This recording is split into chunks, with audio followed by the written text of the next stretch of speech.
Finally साथीहरू आज चाहिँ मेरो एउटा पुरा दिन चाहिँ यो जङ्गलमा बित्नेछ। म छु एक्लै र मसँग चाहिँ छ यो मेरो एउटा ब्याग। बस्नु होला, हेर्नु होला आजको दिन चाहिँ मेरो कसरी बित्छ। जङ्गलमा एक्लै, मसँग कुनै साथी छैन।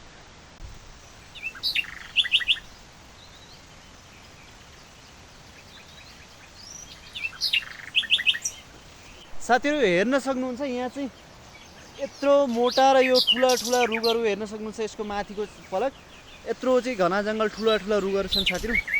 म यो बिचमा छु। आजको दिनचर्या म चाहिँ अझै सम्पूर्ण देखाउँछु साथीहरू। साथीहरू यहाँ चाहिँ एकान्त छ, तर चाहिँ अलिअलि डर पनि लागिरहेको छ कुनै जङ्गली जनावर नआओस् भनेर। अब यो चाहिँ अब हिँड्दैछु, बाटो पनि मलाई चाहिँ क्लियर थाहा छैन। हेरौँ कहाँ पुगिन्छ। बेलुकासम्म चाहिँ आजको होल डे चाहिँ म चाहिँ जङ्गलमा बिताउने छु साथीहरू। अब केही छिनपछि चाहिँ म भोक लागेछ, माथि चाहिँ पानी छ, पानीनिर गएर म रोटी खानेछु। अब चाहिँ म अझै लगातार यात्रामा साथीहरू। आकाश निलो छ, घाम लागेको छ, मान्छे हेर्न सक्नुहुन्छ यहाँको चाहिँ।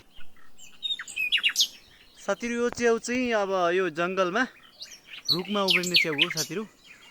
यसको पनि औषधि बन्छ, बिक्छ यो ठाउँको मानिसहरू चाहिँ यसलाई पनि सङ्कलन गरेको हुन्छन्। अब चाहिँ म बाटोको अझै यात्राको क्रममा छ साथीहरू। साथीहरू हामीले चाहिँ यो ग्यास महँगो भएकोमा केही चाहिँ असर हुँदैन। किन हुँदैन म चाहिँ एकछिन हाम्रोमा चाहिँ दाउरा तमाम चाहिँ भेटिन्छ यो जङ्गलमा।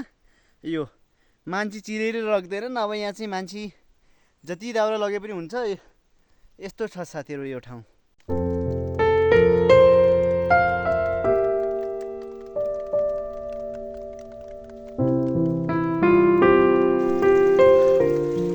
साथीहरू अब चाहिँ म यहाँ पुगेँ। यहाँ हेर्नुहोस्, प्राकृतिक शुद्ध र ताजा पानीको मुहानसम्म चाहिँ म पुगेँ।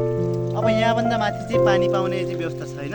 त्यसैले म चाहिँ यहीँनिर दिनको लगभग 1 बजी लागिसक्यो। म चाहिँ अब रोटी खाएर फेरि चाहिँ अगाडिको गन्तव्यमा निस्किन्छु। उकालो छ, यो चाहिँ अन्तिम गन्तव्य हो। यो चिसो र शीतल स्वच्छ ताजा पानी, फ्रिजको पानी भन्दा पनि चिसो हुन्छ साथीहरू। अब यहाँनिर आसपास जग्गा छ, यहाँबाट चाहिँ मेरो बाटो अलि चाहिँ पर जाने हो। म यो चाहिँ यति टाढा चाहिँ पुगिसकेको छु एक्लो साथीहरू। अब चाहिँ मैले चाहिँ यहाँ रोटी निकालिसकेको छु, अनि चाहिँ आलुको अचार छ, अनि साथमा छ प्याज अनि खुर्सानी। अब यो खाएर म चाहिँ स्ट्यान्ड राखिदिन्छु। खानासम्म चाहिँ मोबाइल चाहिँ स्ट्यान्डमा हुनुहुन्छ। यहाँनिर चाहिँ हाम्रो चिसो पानी छ।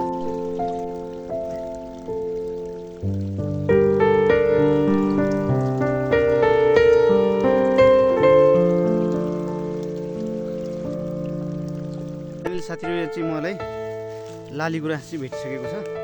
म चाहिँ यसले टिपेर माथि चाहिँ पात परेको छ, केही छैन। यो लाली गुराँस साथीहरू। काफी थकान चाहिँ अहिले भइसकेको छ। म चाहिँ यहाँ ठाडो उकालोबाट हिँडेर आएको। अझै धेरै माथि जानुपर्ने साथीहरू। अब ठाडो उकालै छ। ल हेर्नु साथीहरू, यो चाहिँ पुरो चट्टानमा यस्तो खालको चाहिँ घाँस उम्रेको छ। यो चट्टान चढेरै जानुपर्ने भयो साथीहरू। यो माथिसम्म यही छ।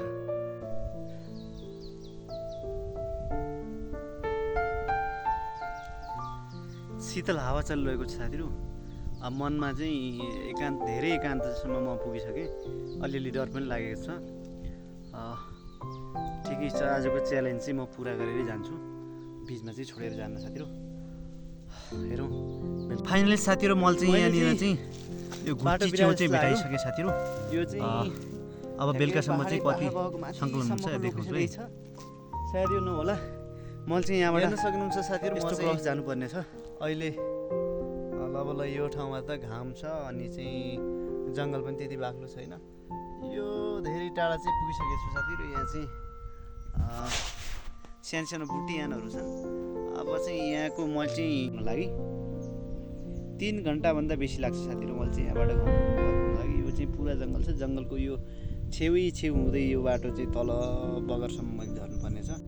ल हेर्नुहोस् साथीहरू, अहिले चाहिँ म अब लगभग उचाइको अन्तिम छेउ, त्यसपछि चाहिँ मेरो गन्तव्य चाहिँ घरतिर हुनेछ। आजको एलोन यात्रा एक्लो चाहिँ यस्तो विकट जङ्गल छ। यहाँ चाहिँ टाढा टाढा बस्तीको नाम छैन। बस्ती भनेको लगभग यो खोला तरेर पारी चाहिँ 1-2वटा घर छन्, त्यति हो।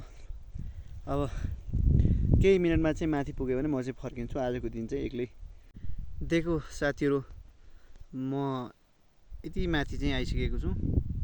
कस्तो सुन्दर हिमालको भ्यू देखिरहेको छ यहाँबाट। अनि चाहिँ अब आजको चाहिँ यो च्यालेन्जको अन्तिम समय हो। अब साथीहरू नेक्स्ट भिडियोमा चाहिँ 1 नाइट स्टे हियर, एक रात चाहिँ म यहाँ बस्नेछु। यस्तो चाहिँ पुरा जङ्गल सुनसान, मानिस भनेको त यहाँ देख्न पनि असम्भव छ। त्यो भिडियो चाहिँ च्यानल सब्सक्राइब गरेर राख्नु ल। म चाहिँ एक रात चाहिँ यहीँ बसेर देखाउँछु साथीहरू। ल हस् त, अहिलेको लागि जय नेपाल।